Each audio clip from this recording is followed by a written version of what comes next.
اعوذ باللہ السمیع العلیم من الشیطان الرجیم بسم اللہ الرحمن الرحیم۔ سورۃ الکہف کی آیت نمبر 46 میں اللہ فرماتے ہیں المال والبنون زینۃ الحیات الدنیا والباقیات الصالحات خیر عند ربک ثوابا وخیر عملا، کہ یہ مال اور اولاد دنیا کی زینت ہیں، ہاں البتہ باقی رہنے والی نیکیاں تیرے رب کے نزدیک عذر و ثواب اور آئندہ زندگی کے لیے اچھی توقع کے بہترین اجر ہیں۔ بے شک ہمارے رب کا کلام سچا ہے۔ بات چل رہی تھی سکسیشن کے مختلف آسپیکٹس کی، تو بات رکی جا کے کہ pension, provident fund, in life gratuity, death gratuity, benevolent fund اور گروپ انشورنس جو ہے، کیا وہ سکسیشن کے اندر فال کرتے ہیں یا نہیں کرتے ہیں۔ تو اس حوالے سے آپ کو پتہ ہے کہ سکسیشن کی تقسیم کے حوالے سے طویل مقدمے بازی بھی بعض اوقات ہمیں دیکھنے میں مل جاتی ہے، اور سرکاری ملازمتوں اور بعض غیر سرکاری کمپنیوں کے ملازمین کو ان کے محکموں، کمپنیوں یا امپلائرز کی طرف سے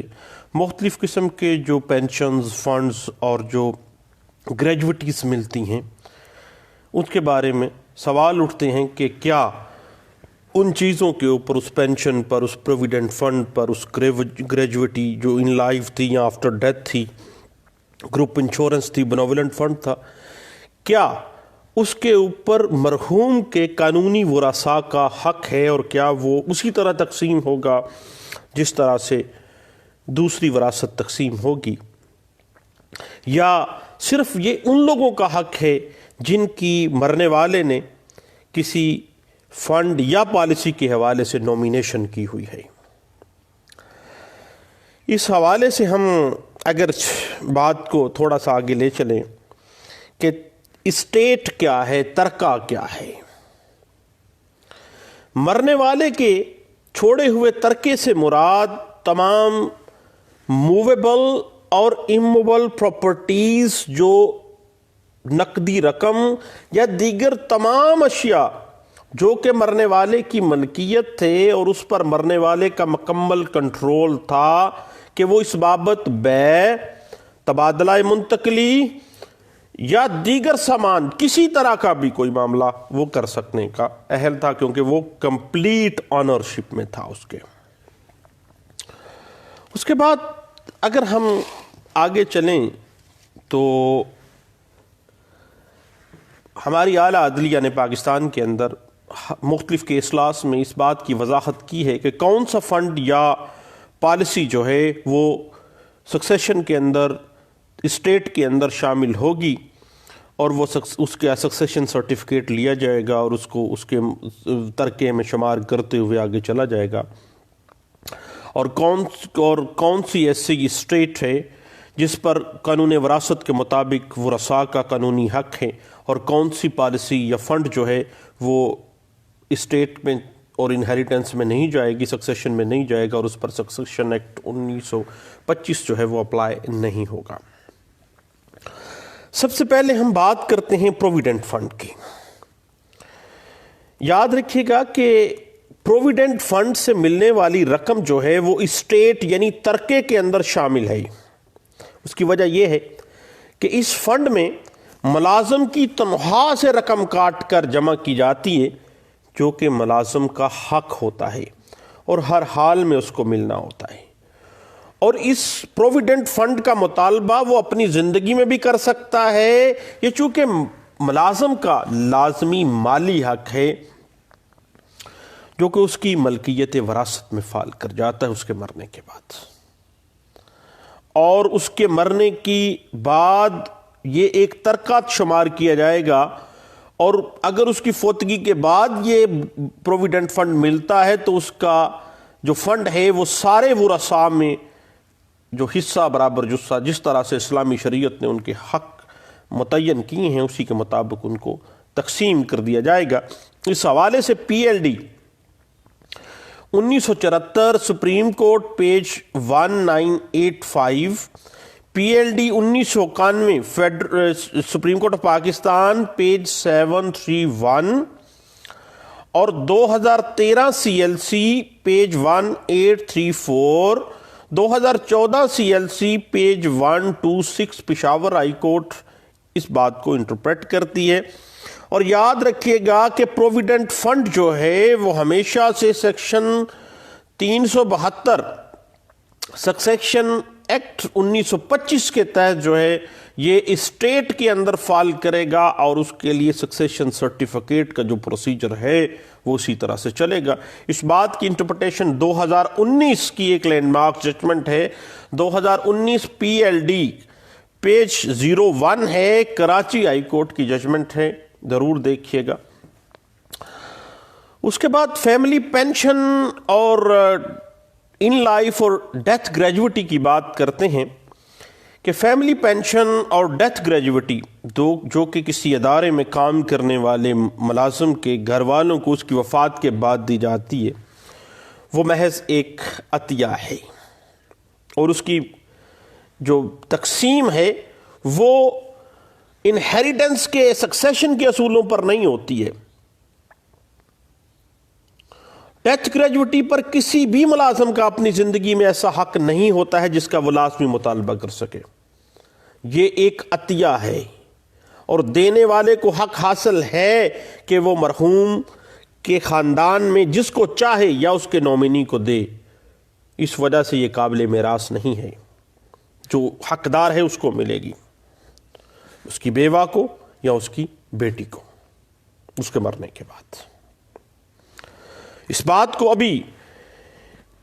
ایک لینڈ مارک ججمنٹ میں 2019 PLC سیول سروسز کے کیسز پیج 783 میں انٹرپریٹ کیا گیا، اور واضح کر دیا گیا کہ والد بھی فوت ہو گیا، وہ بھی ملازم تھا، والدہ بھی فوت ہوگی، وہ بھی ملازم تھی، پیچھے ایک بیٹی رہ گئی جو طلاق یافتہ تھی۔ اب والد اور والدہ دونوں کی فیملی پینشن جو ہے اور ڈیتھ گریجویٹی جو ہے وہ خاتون جو ان کی بیٹی ہے وہ بیک وقت دونوں وصول کریں گے، دونوں کی پینشن وصول کرے گی۔ اس حوالے سے 2015 SCMR page 43، 2015 SCMR page 630، 2017 SCMR page 2066، 1992 SCMR page 1652 جو ہے وہ ہمیں اس بات کی انٹرپریٹیشن دے دیتی ہے۔ اس کے بعد وہ گریجویٹی جو ملازمت کی طے شدہ شرائط کے تحت ملازم کی زندگی میں اس کا رائٹ بن جاتی ہے، ان لائف گریجویٹی، اور جس کا وہ اپنی زندگی میں ہی ڈیمانڈ کر سکتا ہے،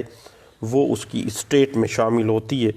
اور وہ اس طرح سے ان لائف گریجویٹی اس طرح سے ڈیوائیڈ ہوگی جس طرح سے وراثت تقسیم کی جاتی ہے۔ اس بات کی انٹرپریٹیشن آپ کو PLD 1982 فیڈرل شریعت کوڈ پیج 143 میں، PLD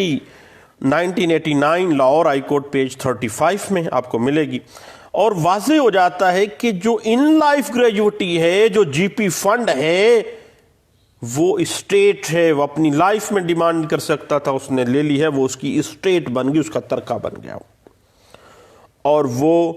اسلامی قرآنی جو حصہ جات ہیں، جو شیئرز اللہ نے مقرر کر دیے ہیں ہر فرقے کے اپنے اپنے سکولز آف تھاٹس ہیں، اس کے مطابق وہ قانونی ورثاء کے پاس چلی جائے گی۔ اس بات کی مزید انٹرپریٹیشن آپ دیکھنا چاہیں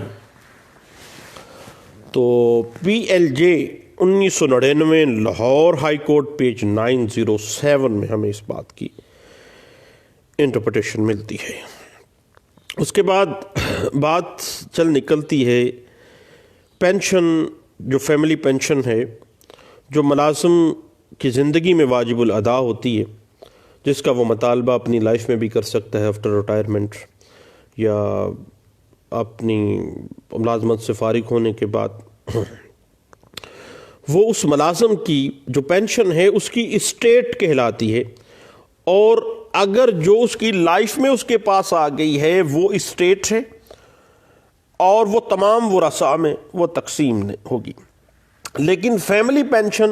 جو ملازم کی زندگی میں واجب الادا نہیں ہے بلکہ اس کی وفات کے بعد اس کے گھر والوں کے لیے واجب الادا ہے، تو وہ اس مرنے والے کی اسٹیٹ نہیں ہے، اس کا ترکہ نہیں ہے۔ وہ سارے ورثاء میں تقسیم نہیں ہوگا فیملی پینشن آفٹر ڈیتھ. صرف وہی لوگ اس کے حقدار ہوں گے جن کو یہ عطیہ دیا گیا ہے. مثلا اس کی بیوہ ہے، اس کی بچی ہے، نابالغ ہے، بچے ہیں نابالغ ہیں، کوئی بیوہ بچی آ گئی، کوئی متعلقہ بھی بچی آ گئی جو اس کے ڈیپینڈنٹ ہو نہیں تھی اگر وہ زندہ ہوتا. تو اس بات کو انٹرپریٹ 2006 CLC پیج 1589 میں انٹرپریٹ کیا گیا تھا. اس کے بعد تھوڑا سا معاملہ کو آگے اگر ہم بڑھائیں تو بات چل نکلتی ہے گروپ انشورنس کی. یاد رکھیے گا کہ گروپ انشورنس جو ہے وہ اسٹیٹ نہیں ہے، ترکے کے اندر فال نہیں کرتی ہے، بلکہ یہ نامزد افراد کے لیے، نومینیز کے لیے مدد ہوتی ہے. اس بات کو انٹرپریٹ کیا گیا PLG 1999 Lahore high court page 907 میں، اور PLD 1991 supreme court of Pakistan page 731 میں، اور 2010 CLC پیج 219 میں. اور واضح کر دیا گیا کہ گروپ انشورنس کسی مرنے والے ملازم کا قطعی صورت اسٹیٹ نہیں ہے، ترکہ نہیں ہے. اس بات کے اوپر 2001 MLD page 1، NLR 2000 appeal cases page 601، PLD 1994 Peshawar high court page 1، اور 2001 MLD page 1، PLD 1994 Peshawar high court page 1، اور 2006 YLR پیج 2678 جو ہے وہ اس بات کو انٹرپریٹ کرتی ہے. خواہ یہ اسٹیٹ نہیں ہے لیکن جو رقم اس کو ملی ہے وہ آفٹر ڈیتھ جو ہے وہ ورثاء میں تقسیم کی جا سکتی ہے، اور ورثاء میں جو قرآنی حصے ہیں اس کے مطابق تقسیم کر دی جائے گی. اس بات کو PLD 1995 سپریم کورٹ پیج 560 نے اس بات کو انٹرپریٹ کیا، اور NLR 2001 اپیل کیسز پیج 601 میں بھی اس بات کو انٹرپریٹ کیا گیا تھا. اس کے بعد چونکہ گروپ انشورنس اس ملازم کی زندگی میں وہ اس کا رائٹ نہیں ہے، اس کا حقدار نہیں ہے،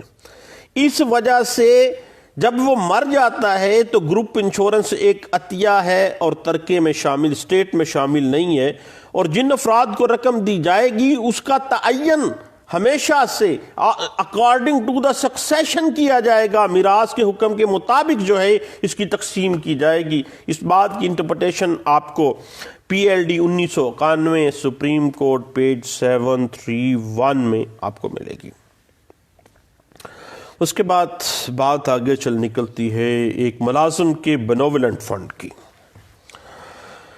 اب صاحب آپ کو پتہ ہے کہ بینوولنٹ فنڈ جو ہے اس فنڈ کے اوپر وراثتی احکام کی پابندی لازم نہیں ہے، سکسیشن اپلائی نہیں ہوتا ہے، کیونکہ یہ بھی ایک عطیہ ہے، ترکہ نہیں ہے. اور اس میں یہ حق عطیہ دینے والے کو حق حاصل ہے کہ وہ مرنے والے کے رشتہ داروں میں سے جس کو چاہے، جس کو وہ نومینیٹ اگر وہ کر چکا ہے تو جس کو چاہے اس کو بھی، یا جس کو وہ مناسب سمجھتے ہیں کہ یہ بندہ حقدار ہے. اور اس فنڈ کی طرف سے عطیہ کی وصولیابی کے لیے خاندان کے کچھ افراد کو اگر نومینی کر دیا گیا ہے تو اس سے شریعت کے احکام کی خلاف ورزی نہیں ہوتی ہے، کیونکہ یہ ترکہ نہیں ہے صاحب، یہ عطیہ ہے. بینوولنٹ فنڈ اور گروپ انشورنس کی رقم ورثاء کو وراثتاً جو ہے وہ بندہ وصول کرے گا، وہ اس کی حیثیت ایک ٹرسٹی کی ہوگی جو وصول کرنے والا، جس کو اس نے نومینی کیا ہے یا جس کو محکمے نے وہ عطیہ دیا ہے. اور جو شرعی وارثان ہیں وہ جس طرح سے دوسری سکسیشن لیتے ہیں، جس طرح دوسری انہیریٹنس ترکے میں سے، اسٹیٹ میں سے لیتے ہیں، اسی طرح وہ شرعی حصوں کے مطابق اس میں سے بینوولنٹ فنڈ سے اپنا حصہ طلب کرنے کے حقدار بن جاتے ہیں. اس بات کی انٹرپریٹیشن 2005 SCMR پیج 512 اور PLD 2013 Peshawar high court page 1، 2014 CLC page 126 اور PLD 2010 Karachi high court page 12 کے اندر اس بات کو بڑے اچھے انداز سے انٹرپریٹ کیا گیا ہے. اور یہ بات طے ہونے کے بعد کہ ملکیت، وراثت یا ترکہ میں کیا شامل ہے، کیا شامل نہیں ہے، یہ بات پہلے ڈٹرمن ہونی ہے. پھر باری آتی ہے مرنے والے کی منقولہ جائیداد کی، جیسے بینک اکاؤنٹس ہیں، جیسے یہ پینشن کا معاملہ، گروپ انشورنس کا، benevolent provident fund, gratuity in life after death gratuity, ان تمام کو وراثت کے مطابق تقسیم کرنے کے لیے آپ کو پتہ ہے کہ سکسیشن ایکٹ 1925 جو ہے سکسیشن سرٹیفکیٹ کے لیے آ جائیں گے اور متعلقہ عدالت میں آپ اپلیکیشن دیں گے، اس کے بعد پھر جو پروسیجر ہے اس کے مطابق پھر آگے معاملہ چلے گا۔ تو باتیں چل رہی تھیں انہیریٹنس کی، انہیریٹنس سے بات چلتے چلتے سکسیشن سرٹیفکیٹس پہ جا رکی، اور سکسیشن سرٹیفکیٹ پہ ایک دوست کے ساتھ گپ شپ شروع ہو گئی کہ group insurance, pension, family pension, benevolent fund in life اور آفٹر ڈیتھ گریجویٹی کی کیا پوزیشن ہوگی سکسیشن کے حوالے سے، کچھ باتیں ہوئیں ناشتے سے پہلے۔ تو پھر میں نے کہا کہ بھئی اب عدالتوں کا وقت تو ہوا جاتا ہے، اور کیوں نہ اپنے دوستوں سے یہ بات جو چھوٹی سی تھی وہ شیئر کر لی جائے۔ دعاؤں میں مجھے یاد رکھیے گا، انشاءاللہ مختلف آسپیکٹ آف سکسیشن اور انہیریٹنس کے ہم ڈسکس کرنے جا رہے ہیں، انشاءاللہ اس پہ باتیں چلتی رہیں گی۔ دعاؤں میں مجھے ضرور یاد رکھیے گا۔ اللہ حافظ۔